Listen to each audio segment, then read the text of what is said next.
U redu, Yugi, ovo je taj meč.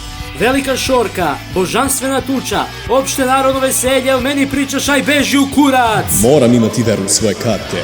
Imam veru u svoje karte. Imam karte. Pa nemoj da si trepnuo, jer će Joev show upravo da počne. Dame i gospodo, u tebe gleda majmune, zadrži kusur svetijeve masno. Majči recept za čufte, musaka. Ovo je odličan dvor. Moje čudovište napada tvoje životne pojene direktno. Da! Ne tako brzo.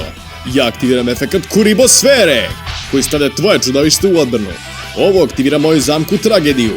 Kada tvoje čudovište bude stavljeno iz napadačke u odbrambenu poziciju, sve karte protivnika na toj poziciji su uništene.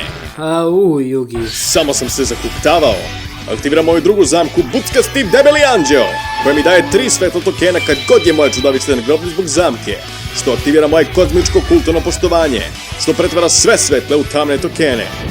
I konačno, specijalno prizivam Mračnog čarobnjaka, mog najvernijeg prijatelja, mog najboljeg saputnika, moju neopitljivu srodnu dušu, mog najodajenijeg partnera u borbi i životu. Dok nas smrt ne rastavi, budi srce mojih karata. A sada vas proglašavam čovekom i čudovištem. To je to, Yugi.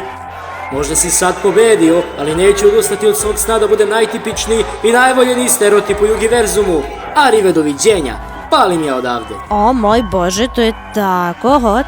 Ej, zar nisi ti Joy, Jamijev drug? Znaš da jesam. Mogao bi me prizvati nekad. Ako možeš da podneseš. Kakva čudna igra.